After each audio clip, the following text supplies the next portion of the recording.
When the kids in my class ask why I am not allowed to pledge to the flag, I tell them it's against my religion, but don't say, I am in the world but not of the world. This they would not understand. Even though my mother's not a Jehovah's Witness, she makes us follow their rules and leave the classroom when the pledge is being said. Every morning I walk out with Gina and Alina, the two other witnesses in my class. Sometimes Gina says, maybe we should pray for the kids inside who don't know that God said, no other idols before me, that our God is a jealous God. Gina is the true believer. Her Bible open during reading time, but Alina and I walk through our roles as witnesses as though this is part we've been given to play. And once off stage, we run free, sing America the Beautiful and the Star Spangled Banner far away from our families, knowing every word. Alina and I want more than anything to walk back into our classroom, press our hands against our hearts, say, I pledge allegiance, loud, without our jealous God looking down on us. Without our parents finding out, without our mother's voices in our head saying, you are different, chosen, good. When the pledge is over, we walk single file back into the classroom, take our separate seats, Alina and I far away from Gina, but Gina always looks back at us as if to say, I'm watching you, as if to say, I know. Because we're witnesses, no Halloween, no Christmas, no birthdays. Even when other kids laugh as we leave the classroom, just as the birthday cupcakes arrive, we pretend we do not see the chocolate frosting, pretend we do not want to press our fingertips against each colorful sprinkle and lift them one by one, sweet to our mouths. No voting, no fighting, no cursing, no wars. We will never go to war. We will never taste the sweetness of a classroom birthday cupcake. We will never taste the bitterness of a battle. Brooklyn rain. The rain here is different than the way it rains in Greenville. No sweet smell of honeysuckle, no soft squish of pine, no slip and slide through grass, just Mama saying, stay inside today, it's raining, and me at the window. Nothing to do but watch the gray sidewalk grow darker, watch the drops slide down the glass pane, watch people below me move fast, heads bent. Already there are stories in my head, already color and sound and words. Already I'm drawing circles on the glass, humming myself someplace far away from here. Down south, there was always someplace to go. You could step out into the rain and Grandma would let you lift your head and stick your tongue out. Be happy. Down south already feels like a long time ago, but the stories in my head take me back there, set me down in Daddy's garden where the sun is always shining. Another way. While our friends are watching TV or playing outside, we are in our house, knowing that begging our mother to turn on the television is useless. Begging her for 10 minutes outside will only mean her saying no, saying, you can run wildly with your friends anytime. Today I want you to find another way to play. And then one day my mother comes home with 2 shopping bags filled with board games. Monopoly, checkers, chess, ants in the pants, sorry, trouble, just about every game we've ever seen in the commercials between our Saturday morning cartoons. So many games, we don't know where to begin playing, so we let Roman choose, and he chooses trouble because he likes the sound the die makes when it pops inside. It's plastic bubble, and for days and days it is Christmas in November. Games to play when our homework is done, Monopoly money to count and checkers to slam down on boards, ants to flip into blue plastic pants, chess pieces to practice moving until we understand their power, and when we don't, Roman and I argue that there's another way to play called our way. But Hope and Dell tell us that we're too immature to even begin to understand, then bend over the chessboard in silence, each becoming the next chess champ of the house, depending on the day and the way the game is played. Sometimes Roman and I leave Hope and Dell alone and go to another corner of the room and become what others call us, the 2 youngest playing games we know the rules to, tic-tac-toe and checkers, hangman and connect the dots. But mostly we lean over their shoulders as quietly as we can, watching, waiting, wanting to understand how to play another way. Gifted. Everyone knows my sister is brilliant. The letters come home folded neatly inside official-looking envelopes that my sister proudly hands over to my mother. Odella has achieved. Odella has excelled at. Odella has been recommended to. Odella's outstanding performance in. She is gifted, we are told, and I imagine presents surrounding her. I am not gifted. When I read, the words twist, twirl across the page. When they settle, it is too late. Class has already moved on. I want to catch words one day. I want to hold them, then blow gently, watch them float right out of my hands. Sometimes. There is only one other house on our block where a father doesn't live. When somebody asks why, the boy says, "He died." The girls look off down the block, her thumb slowly rising to her mouth. The boy says, "I was a baby," says, "She doesn't remember him," and points to his silent sister. Sometimes I lie about my father. "He died," I say, "in a car wreck," or "he fell off a roof," or maybe "he's coming soon, next week, and next week, and next week." But if my sister's nearby, she shakes her head, says she's making up stories again, says we don't have a father anymore, says our grandfather's our father now, says sometimes that's the way things happen. Uncle Robert. Uncle Robert has moved to New York City. I heard him taking the stairs 2 at a time, and then he is at our door, knocking loud until our mother opens it, curlers in her hair, robe pulled close, whispering, "It's almost midnight, don't you wake my children." But we are already awake, all 4 of us, smiling and jumping around my uncle. "What'd you bring me?" Our mama shushes us, says it's too late for presents and the like. But we want presents and the like. And she too is smiling now, happy to see her baby brother, who lives all the way over in far Rockaway, where the ocean is right there if you look out your window. Robert opens his hand to reveal a pair of silver earrings, says to my sister, "This is a gift for how smart you are." I want to be smart like Dal. I want someone to hand me silver and gold just because my brain clicks into thinking whenever it needs to, but I am not smart like Dal, so I watch her press the silver moons into her ears.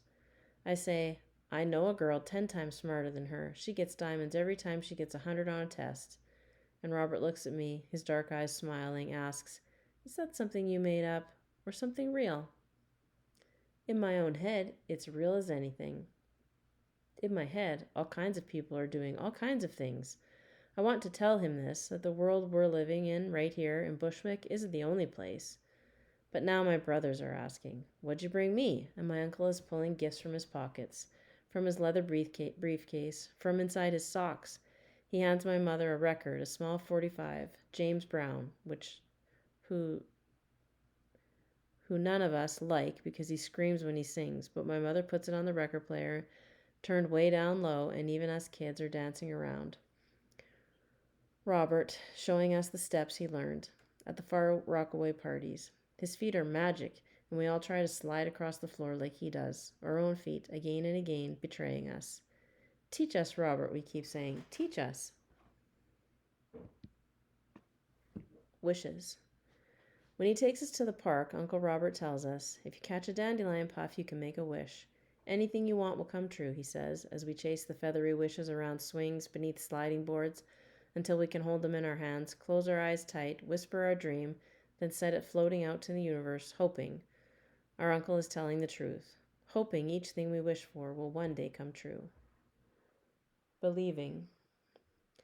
The stories start like this. Jack and Jill went up a hill. My uncle sings. "I went up a hill yesterday," I say. "What hill?" "In the park." "What park?" "Halsey Park." "Who was with you?" "Nobody." "But you're not allowed to go to the park without anyone." "I just did." "Maybe you dreamed it," my uncle says. "No, I really went." And my uncle likes the stories I'm making up. Along came a spider and sat down beside her. "I got bit by a spider," I say. "When?" "The other day." "Where?" "Right on my foot." "Show us." "It's gone now." But my mother accuses me of lying. "If you lie," she says, "one day you'll steal." I won't steal. It's hard to understand how one leads to the other, how stories could ever make us criminals. It's hard to understand the way my brain works, so different from everybody around me, how each new story I'm told becomes a thing that happens in some other way to me. "Keep making up stories," my uncle says. "You're lying," my mother says. Maybe the truth is somewhere in between all that I'm told and memory. Off key. We start each meeting at Kingdom Hall with a song and a prayer, but we're always late, walking in when the pink songbooks are already open, looking over shoulders, asking brothers and sisters to help us find our place. If it's a song I like, I sing loud until my sister shushes me with a finger to her mouth. My whole family knows I can't sing. My voice, my sister says, is just left of the key, just right of the tune. But I sing anyway, whenever I can. Even the boring witness songs sound good to me, the words telling us how God wants us to behave, what he wants us to do. Be glad, you nations, with his people. Go preach from door to door. The good news of Jehovah's kingdom, proclaim from shore to shore. It's the music around the words that I hear in my head, even though everyone swears I can't hear it. Strange they don't hear what I hear. Strange that it sounds so right to me. Eve and the Snake. The Sunday sermons are given by men. Women aren't allowed to get on stage like this, standing alone to tell God's story. I don't understand why, but I listen anyway. On the first day, God made the heavens and the earth, and he looked at it, and it was good. It's a long story. It's a good story. Adam and Eve got made. A snake appeared in a tree, a talking snake. Then Eve had to make a choice. The apple the snake wanted her to eat looked so good, just one bite. But it was the only apple in the kingdom full of apples that God had said, don't touch. It's the best apple in all the world, the snake said. Go ahead and taste it. God won't care. But we know the ending. In our heads we scream, don't do it, Eve. That's the devil inside that snake. He's tricking you. But Eve took a bite, and so here we are, sitting in a kingdom hall on a beautiful Sunday afternoon, hoping that God sees it in his heart to know it wasn't our fault. Give us another chance. Send that snake back, and we promise we'll say no this time. Our Father, fading away. In all our moving, we've forgotten our family in Ohio, forgotten our father's voice, the slow drawl of his words, the way he and his brother David made jokes that weren't funny and laughed as though they were. We forget the color of his skin. Was it dark brown like mine or lighter like Dell's? Did he have Hope and Dell's loose curls or my tighter, kinkier hair? Was his voice deep or high? Was he a hugger like Grandma Georgiana, holding us like she never planned to let go? Or did he hug hard and fast like Mama, planting her warm lips to our foreheads where the kiss lingered long after she said I love you, pulled her sweater on, left work for work each morning? In Brooklyn, there are no more calls from Ohio, no more calls from our father, or Grandpa Hope, or Grandma Grace, or David, or Anne, or Ada, or Alicia. It is as if each family has disappeared from the other. Soon, someone who knows someone in Ohio who knows the Woodsons tells my mother that Grandpa Hope has died. At dinner that evening, our mother gives us the news, but we keep eating because we hadn't known he was still alive. And for a moment, I think about Jack, our father. But then, quickly as it comes, the thought moves on. Out of sight, out of mind, my brother says, but only part of me believes this is true. Halfway home, number 2. For a long time, there is only one tree on our block, and though it still feels strange to be so far away from soft dirt beneath bare feet, the ground is firm here, and the one tree blooms wide enough to shade 4 buildings. The city is settling around me. My words come fast now when I speak. The soft curl of the South on my tongue is near gone. Who are these city children? My grandmother laughs, her own voice sad and far away on the phone. But it is a long-distance call from Greenville to Brooklyn. Too much money and not enough time to explain that New York City is a gray rock and quick-moving cars, that the traffic lights change fast and my sister must hold tight to my hand as we cross to where a small man is singing, Paragua, Paragua, sells shaved ice from a white cart filled with bottles and bottles of fruit-flavored syrup, colored red and purple, orange and blue, that our mouths water in the hot sun as we hand him our quarters, then wait patiently as he pours the syrup over the ice, hands it to us in paper cones. We'll be coming home soon, Grandma, each of us promises. We love you. And when she says I love you too, the South is so heavy in her mouth, my eyes fill up with the missing of everyone and everything I've ever known. The Paint Eater. In the night, in the corner of the bedroom the 4 of us share, comes a picking of plaster paint, gone come morning. My younger brother, Roman, can't explain why paint melting on his tongue feels so good. Still, he eats the paint and plaster until a white hole grows where pale green paint used to be. And too late we catch him, his fingers in his mouth, his lips covered with dust. Chemistry. When Hope speaks, it's always about comic books and superheroes, until my mother tells him he has to talk about something else, and then it's science. He wants to know everything about rockets and medicine and the galaxy. He wants to know where the sky ends and what does it feel like when gravity's gone, and what is the food men eat on the moon. His questions come so fast and so often that we forget how quiet he once was until my mother buys him a chemistry set. And then for hours after school each day, He makes potions, mixing chemicals that stink up the house, causing sparks to fly from shaved bits of iron, puffs of smoke to pop from strange colored liquids. We are fascinated by him, goggled and bent over the stove, a clamped test tube protruding from his gloved hand. On the days when our mother says she doesn't want him smelling up the house with his potions, he takes his trains apart, studies each tiny piece, then slowly puts them together again.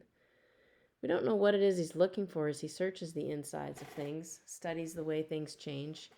Each whispered wow from him makes me think that he, with his searching, and Dell with her reading, and even Roman with his trying to eat, to the other side of our walls, is looking for something way past Brooklyn, something out there.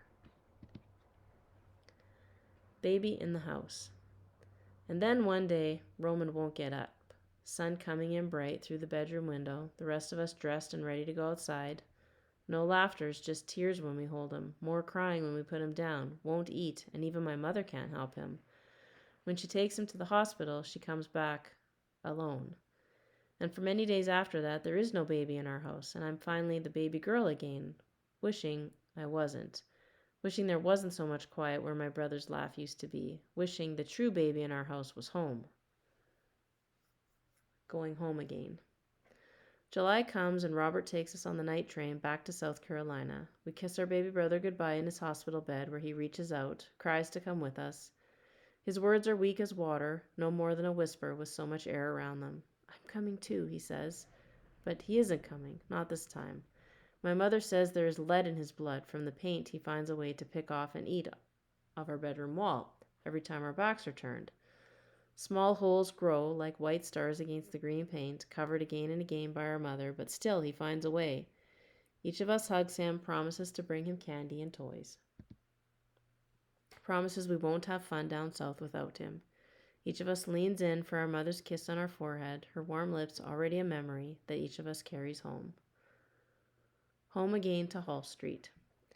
My grandmother's kitchen is the same, big and yellow and smelling of the pound cake she's made to welcome us back. And now, in the late afternoon, she is standing at the sink, tearing collards beneath cool running water while the crows call outside and the sun sinks slow into red and gold.